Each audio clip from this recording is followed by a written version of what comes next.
2024년 9월 24일 화요일 돈다방 미쓰리 시작하겠습니다. 자, 오늘 돈다방 미쓰리는 9월 23일 월요일 뉴욕 증시 마감 현황을 점검해 볼 텐데요. 9월달 가장 핫했던 이슈는 바로 연준의 기준금리 결정이었습니다. 월가에서는 그리고 국내 대부분의 증권사에서는 9월달 FOMC 회의에서 25bp 금리 인하를 지지했습니다. 물론 8월 초 그리고 9월 초에 비농업자 고용자 지수가 부진한 성적표를 내놓자 경기 침체를 우려하며 잠깐 동안은 50bp 금리 인하를 응원했지만 미국 경제가 50bp를 인하해야 될 만큼 안 좋은 거야? 이런 걱정을 할 수 있으니 굳이 50bp는 필요가 없다 라면서 25bp 금리 인하를 지지했습니다. 연준은 예상을 깨고 50bp 금리를 인하했습니다. 맨 처음에 금리를 인하했을 때는 약간 어리둥절했죠. 그러다가 하룻밤 자고 일어나서 아니 50bp 금리 인하가 시장에 나쁜 건 아니잖아. 뭐 그렇다고 지금 뭐 미국 경제가 뭐 엉망진창이고 뭐 어떤 뭐 금융 시스템이 망가지고 그런 것도 없잖아. 그래, 제롬 파월 연준 의장의 말처럼 선제적 대응일 수 있어. 오히려 주식시장에 긍정적일 수 있어. 라는 분위기로 몰고 가기 시작했습니다. 문제는 경제지표가 각각 갖고 있는 속도감이 다르다 보니까 어떤 경제지표를 보면은 다시 인플레이션 걱정해야 되나? 이런 생각을 하게끔 만들고 또 어떤 경제지표를 보면 가만히 있어봐. 추가적인 금리 인하해야 되나? 이렇게 고민에 쌓이게 되는 기간이 이어지다 보니까 주식시장은 방향성을 보이지 못하고 있다. 자, 이런 분위기 속에서 미쓰리가 50bp 금리 인하를 점쟁이 빤스를 훔쳐입고 마친 다음에 여러분들께 강력하게 가스라이팅을 하고 있는 부분은 바로 이런 부분입니다. 여러분, 굳이 주식시장이 꼭 방향성을 보여야 되나요?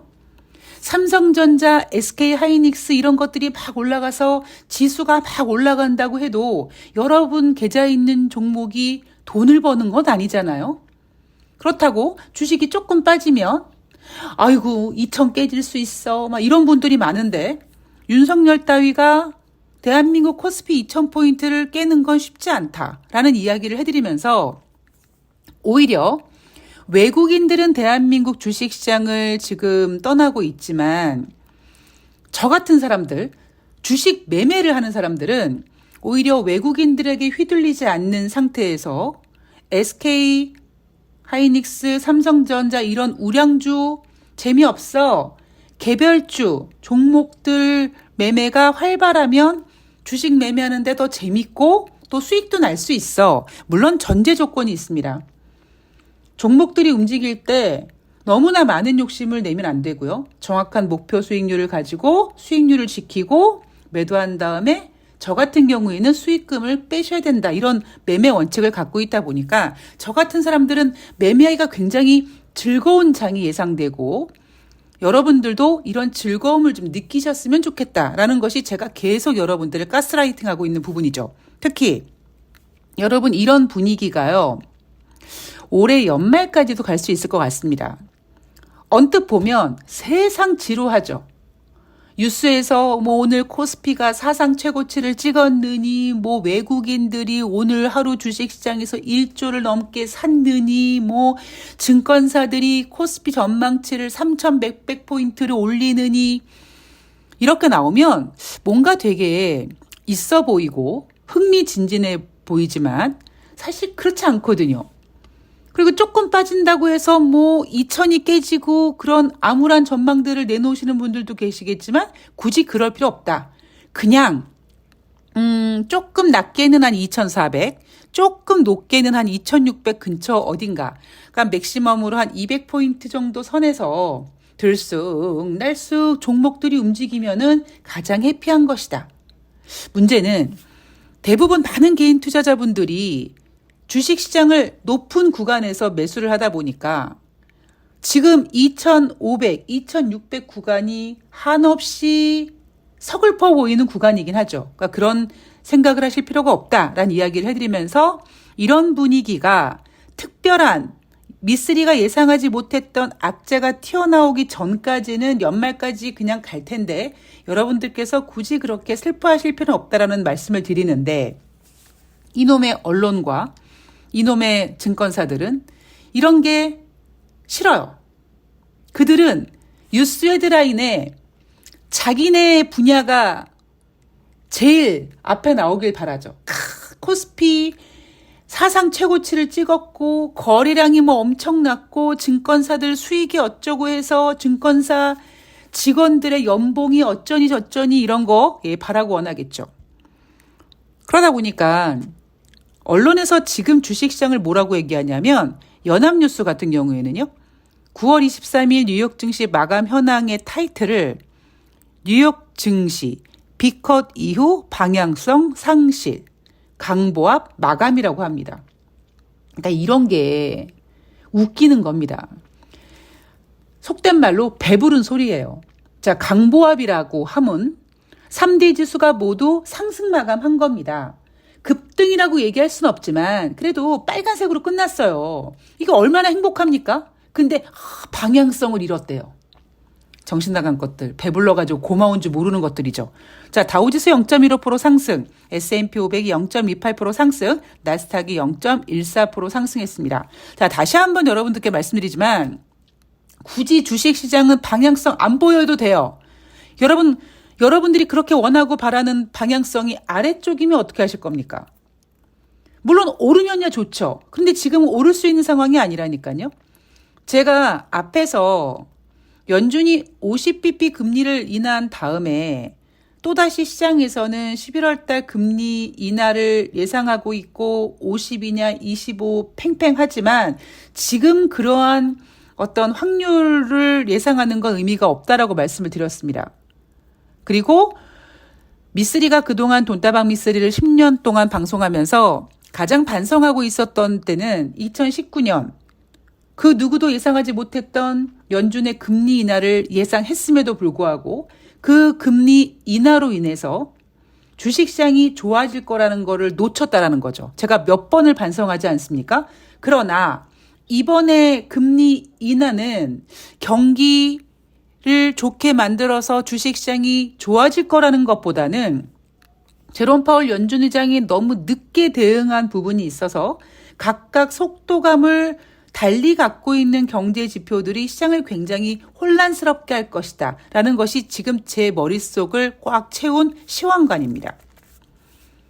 자, 그럼 하나씩 점검해 보도록 하겠습니다. 이날 발표된 경제 지표 9월달 S&P 글로벌 제조 PMI 지표 8월달은 47.9였고요. 이날 발표된 9월달 S&P 글로벌 제조 PMI 지표는 47로 8월 대비 하락했습니다. 시장 예상치 48.6보다 부진했고요. 15개월 만에 최저치입니다. 반면에 9월달 S&P 글로벌 서비스 PMI 지표는 55.4를 기록했는데 여전히 확장 국면 50 이상에 있기는 하지만 두 달 만에 가장 낮은 수치라고 합니다. 자, 우리 S&P 글로벌 ISM 제조 PMI 지표 요거 한번 다시 정리해 보면 PMI 지표는 기준이 50입니다. 50 이상은 경기 확장이요. 50 이하는 경기 위축이에요. 미쓰리 머릿속에 길게는 20개월, 짧게는 10몇 개월 전부터 미국의 경제 지표가 모는 종이에 쭉 찍혀져 왔는데 그때부터 정점을 찍고 우하향 곡선을 그리고 있고요. 중간중간 툭툭 튀는 경제 지표도 물론 있습니다. 그리고 무엇보다 제가 머릿속에 모는 종이의 경제 지표를 찍으면서 느꼈던 가장 큰 교훈은 이 경제 지표 애들이 서로 각각 갖고 있는 속도감이 다르다라는 거죠. 그래서 제가 여러분들께 PMI 지표를 말씀드리면서 제조 PMI 지표는 50 이하에 놓여져 있고 서비스 PMI 지표는 50 이상에 놓여져 있다. 즉 서비스 PMI 지표가 제조 PMI 지표보다 조금 높게 나오는 경향이 있다라는 이야기를 해드렸습니다. 그리고 제가 계속 말씀드리죠. 미쓰리 머릿속에 길게는 20개월, 짧게는 10몇 개월 하는 그 경제 지표가 이렇게 9월달 S&P 글로벌 제조업 PMI 지표가 15개월 만에 최저치다라는 성적표로 툭툭 던져지는 겁니다. 50bp 금리를 인하하기 전에 연준이 50bp를 인하해야 될 만큼 미국이 경제가 그렇게 안 좋은 거야? 25bp만 해도 되는 거 아니야? 이렇게 얘기한 전문가들이 놓쳤던 게 뭐냐면 왜 50bp 금리 인하가 부각이 됐냐면 8월 초에 발표된 7월 달 비농업자 고용자 지수, 그때는 실업률도 4.4로 올라왔습니다. 9월 달에 발표된 8월 달 비농업자 고용자 지수도 예상보다 부진했고요. 이미 4월 달, 5월 달, 6월 달, 7월 달 비농업자 고용자 지수는 4월 달, 5월 달 같은 경우에는 기존에 발표했던 것보다 각각 5만 건씩 하향 조정. 6월 달, 7월 달 같은 경우는 기존에 발표했던 것보다 각각 2만 건씩 하향 조정됐습니다. 그러면 냉정하게 생각해 봤을 때 4월 달, 5월 달 비농업자 고용자 지수가 뭐 18만 명이다, 19만 명이다 했다면 고작 14만 명밖에 증가되지 못했다라는 거고요. 6월달, 7월달도 기존에 발표됐던 것보다 각각 2만 건씩 하향 조정됐다면 미국 고용이 지금 상당히 위축되어 있다.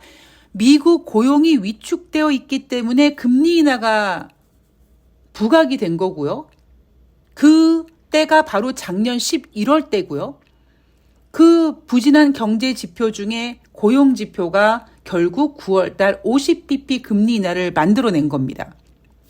문제는 연준에서 추가적으로 11월 달 혹은 12월 달 금리 인하를 할 것인가 말 것인가 이거를 고민하고 있는데 고용 지표만 보자니 추가적인 금리 인상을 해야 될 것 같기는 한데 문제는 각각 갖고 있는 경제 지표의 어떤 그 속도감이 달리 나타나다 보니까 어떤 경제 지표는 아이씨 인플레이션 걱정해야 돼? 이런 상황이 되는 거고 어떤 경제 지표는 금리 더 인하해야 돼? 이런 상태가 되다 보니까 지금 뉴욕 증시가 방향을 잃고 있는 겁니다. 자, 시장이 뭐라고 평가하냐면 그간 시장은 금리 인하 기대감으로 주가를 밀어 올렸지만 실제 금리 인하가 시작되니 투자자들의 기대감을 충족시킬 재료가 부족하다라는 허공의 삽질하는 소리를 해댑니다. 왜 제가 허공의 삽질하는 소리라고 얘기를 하냐면 자, 다시 여러분 작년 10월 달 연준은 남아있는 2023년 11월 혹은 12월에 금리 인상을 한 번 정도 더 해야 되지 않을까라고 생각하고 있었습니다. 왜? 인플레이션이 확실하게 잡히지 않았기 때문에. 그런데 작년 11월 초에 10월 달 비농업자 고용지수가 부진하자 시장은 금리 인상은 무슨 얼어 죽을 금리 인하야 라고 금리 인하로 가닥을 잡고요. 작년 연말에 금리 인하를 생각하는 투자자들은 꿈을 키워서 2024년 6번에서 7번까지의 금리 인하를 예상했습니다. 제가 그랬죠. 아니 2024년 6번에서 7번까지 금리를 인하하면 매번 연준이 회의를 할 때마다 금리를 인하하겠다라는 건데 도대체 미국 경제가 얼마나 엉망진창 개판 5분 전이면 그렇게까지 인하를 해야 되냐. 그건 너무 무리다. 단 저는 3월 달에 미리 선제적 대응으로 금리 인하를 한 25bp씩 했으면 딱 좋았겠다라는 말씀을 드렸던 겁니다. 그 금리 인하, 즉 상상 임시처럼 커졌던 6번에서 7번 금리 인하를 꿈꿔왔던 투자자들이 올해 7월 달까지 주식시장을 이끌어 왔는데 고작 9월 달에 25bp 금리 인하한다고 주식시장이 눈 하나 깜빡하겠냐.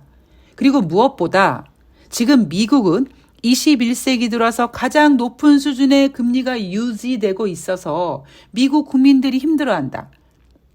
바로 이 포인트가, 이 부분이 미쓰리가 그렇게 9월달 50bp 금리 인하를 주정하게 됐던 바로 그 이유입니다. 그런데 전문가들은 이제 와서 그동안 기대감으로 주가를 밀어 올렸는데 실질적으로 금리가 인하되니까 앞으로 어떻게 하지? 앞으로 투자자들에게 기대감을 뭘로 채우지? 이 지랄을 하고 있다는 거죠. 자, FOMC 회의 11월 6일부터 11월 7일까지 있고요. 굉장히 기간이 좀 많이 남아있는 상태입니다. 우리는요, 이번 주 금요일 8월달 미국의 개인 소비 지출 확인해야 되고요. 10월 초 9월달 고용지표 확인해야 되고요. 10월 중순 9월달 소비자 물가지표 확인해야 됩니다. 제가 9월달에는요. 8월달 소비자 물가지표 그렇게 의미 둘 필요 없다라고 말씀을 드렸습니다. 어차피 인플레이션 잡혔고 어차피 50bp 금리 인하를 해야지만 주식시장이 아이고 니네 금리 인하 좀 했구나 라고 대접받을 수 있기 때문에 9월 달에 발표된 8월 달 소비자 물가지표는 그렇게 의미가 없습니다만 10월 달에 발표되는 9월 달 소비자 물가지표는 살짝 주식시장을 고민되게 만들 겁니다. 왜? 각각 갖고 있는 경제지표의 속도감 때문에 제가 그랬죠? 주식시장이 조금만 좋아지면 어떤 일이 벌어진다? 심리와 관련된 지표들이 꿀렁꿀렁 움직입니다. 소비자 물가지표 움직일 수 있고요. 반등할 수 있고요. 그리고 개인 소비 지출도 반등할 수 있고요. 소매 판매도 반등할 수 있습니다. 그게 어떤 심리냐? 주식시장이 올라가면 지금 당장 내 종목은 마이너스지만 이런 분위기라면 특히 지금 금리를 인하한 상태이기 때문에 경제가 좋아질 거라는 거를 기대하는 미국 국민들이 지갑을 열 거라는 거죠. 당장 내가 돈은 없지만 신용카드라는 훌륭한 것이 있다 보니 백화점 같은 데 가서 이거 사고 싶어. 지금 현금이 빡빡한데 할부로 긁어. 어차피 내 주식 올라갈 거야. 경제가 좋아질 거야. 이런 심리가 반영된다라는 거죠. 특히 여러분 11월 달에는 또 게다가 블랙 프라이데이가 있습니다. 블랙 프라이데이가 있고 그리고 12월 달은 또 산타랠리라는 연말 또 소비 시즌이라는 분위기가 조만간 또 막 시장이 자리 잡을 거거든요. 그래서 아마 10월 달에 어닝 시즌과 함께 소비자 물가지표, 소매 판매 이런 것들의 반등이 예상되는데 그렇게 되면 시장은 금리 인하 어쩌지? 해야 되나라는 고민을 하게 될 거예요.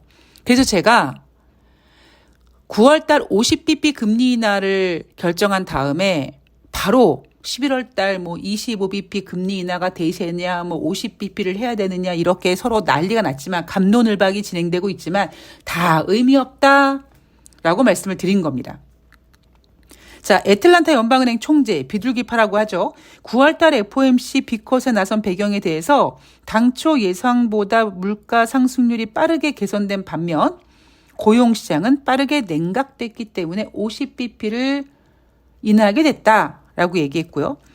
비둘기파인 시카고 연방은행 총재는 경제 연착륙을 위해 더 많은 금리 인하가 내년에도 필요하다. 여러분 웃기지 않습니까? 얼마 전까지 미국 경제 연착륙 상태라면서요.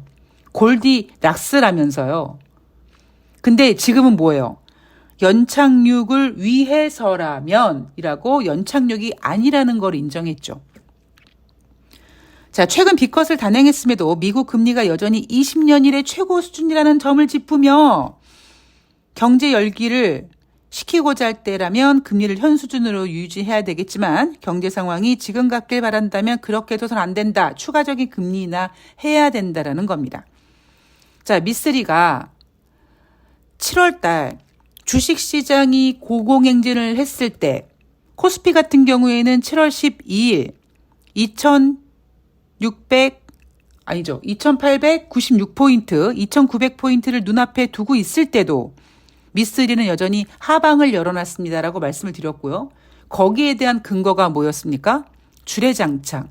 여러분, 지금 미국은요, 21세기 들어서 가장 높은 수준의 금리가 유지되고 있고요. 그 높은 금리로 상당히 힘들어합니다. 라고 얘기를 했던 겁니다. 물론 올해 1월달, 2월달, 3월달 같은 경우에는요. 작년 연말부터 시작된 금리 인하 기대로 인플레이션 지표가 살짝 반등을 했어요. 그래서 나왔던 게 뭡니까? 스태그플레이션이었습니다. 그러자 다시 미국은 무슨 소리야? 미국 골디락스야. 연착륙이야. 타령을 했고요. 아주 짧게는 8월 초, 7월 달 미국의 고용 지표가 부진하게 나와서 경기 침체 우려로 8월 5일 날 글로벌 주식시장이 개판이었을 때 저는 그거를 가격 조정이라고 얘기했고 그 다음에 미국이 무슨 짓을 했습니까? 뜬금없이 매주 목요일마다 발표되는 주간 신규 실업상 청구 건수를 갖고 와서 봐봐 전주 대비 17,000건 줄었잖아. 미국 경기도나 아니야. 이렇게 미국 경제가 침체가 아니라는 식으로 예쁘게 포장을 했죠. 그렇게 투자자들을 안정시키고 9월 초에 발표된 8월달 고용지표가 또 부진하자 또다시 경기 침체 이야기가 나왔는데 그때 경기 침체는 연준의 50bp 금리 인하를 응원하는 거였다. 그래서 앞으로는 아마 전문가들은 3분기 어닝 시즌 타령할 거고요. 그리고 추가적인 금리 인하에 대한 이야기를 할 건데 추가적인 금리 인하를 하기에는 조금 불편해할 겁니다. 왜? 미국은요. 대한민국 주식시장은 여전히 2600포인트에서 벅벅거리고 있지만 미국 같은 경우에는 어쨌든 뭐 대선으로 인해서 쥐어짜든 뭐 어쨌든 현재 미국은 다우지수와 S&P 500이 사상 최고치를 갈아치우고 있기 때문에 미국 국민들은 금리 인하와 함께 기대감이 있을 거고 따라서 지갑을 열 거고 몇 개 경제 지표는 꿈틀꿈틀 하면서 이거 추가적인 금리 인하를 이거 해야 되는 거야? 라고 고민하게 될 거라고요. 그래서 저는 개인적으로 한 연말까지 특별한 문제가 없으면 이 정도 이 선에서 방향성을 뭐 보인다 만다. 물론 여러분 이럴 수 있어요. 뭐 2600 좀 넘어갈 수도 있겠죠. 그죠? 뭐 2700 정도 갈 수 있겠다고 칩시다. 그런데 여러분 2700이 높은 수준은 아니에요. 그러니까 제가 말씀드리고 싶은 건 방향성은 보이지 않을 것이다라는 거고요. 제가 이렇게 자신 있게 말씀드리는 게 뭡니까? 7월 달에 애널들이 뭐라 그랬어요? 코스피 3150 간다면서요. 삼성전자 12만 원 간다면서요. 최소한 미쓰리가 완벽하게 보는 건 아니지만 최소한 그들보단 잘 본다고 확신합니다. 네. 자, 여러분 다시 말씀드리지만 주식시장에서 꼭 방향성을 주장하지 마시고요. 대신 여러분들이 갖고 있는 종목에 집중하시길 바랍니다. 자, 오늘 돈다방 미쓰리는 여기까지고요. 저는 내일 9월 25일 화요일 뉴욕 증시 가지고 찾아뵙도록 하겠습니다. 환절기 건강 조심하시고요. 전 내일 뵐게요. 고맙습니다.